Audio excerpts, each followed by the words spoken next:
Berger silk glam art designer ফিনিশেসের সাহায্যে আজ আপনার দেওয়ালকে একটা অভাবনীয় রূপ দিন।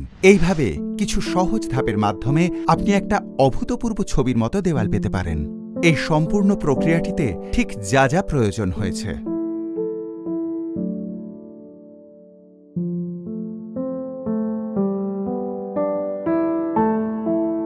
এই অপূর্ব ডিজাইনগুলো পেতে আমাদের যা যা সরঞ্জামের প্রয়োজন।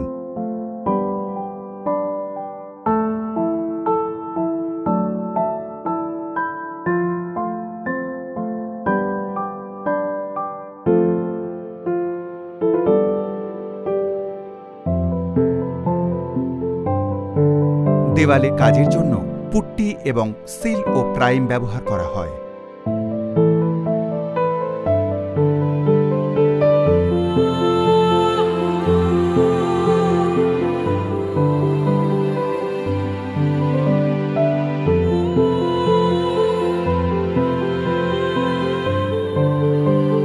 এবার এটাকে শুকোতে দিতে হবে। তারপরের ধাপে স্যান্ড পেপার দিয়ে দেওয়ালটাকে মসৃণ করে নিতে হবে যাতে ওটা রং করার উপযোগী হয়।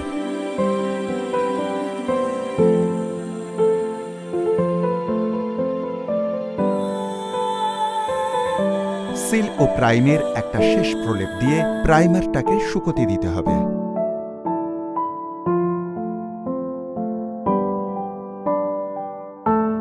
ব্রাশ অথবা ফোম রোলারের সাহায্যে তৈরি হয়ে যাওয়া দেওয়ালের উপরে 2 স্তর সাদা মিশ্রিত মেটালিক লাগাতে হবে।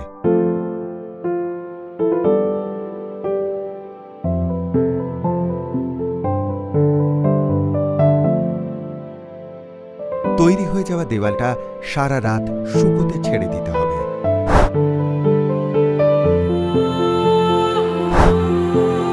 মাস্কিং টেপ ব্যবহার করে দেওয়ালে ইটের মতো আকারে ডিজাইন বানিয়ে ফেলুন। দেওয়ালের মাপের ওপরে নির্ভর করে মাস্কিং টেপ যেটা ব্যবহার করা হবে সেটার মাপ কতটা হবে। বড় দেওয়ালের জন্য 1 ইঞ্চি মাস্কিং টেপ আর ছোট দেওয়ালের জন্য 1/2 ইঞ্চি। মিশ্রিত উপাদানে থাকে 700 millilitre Berger silk glam art Metallica আর 300 millilitre Berger silk glam art স্টুকো।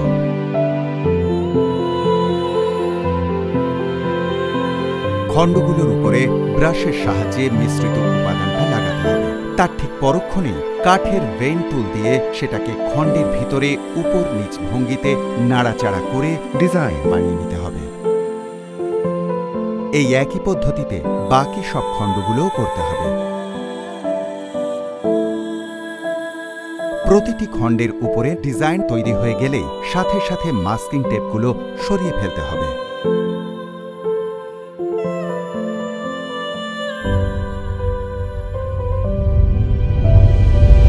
ব্যাস, Berger silk glam art designer ফিনিশেসের সাহায্যে আপনি এভাবে খুব সহজ পদ্ধতিতে একটা অসাধারণ পেশাদারি মাপের দেওয়াল আপনার বাড়িতে বানিয়ে ফেলতে পারেন।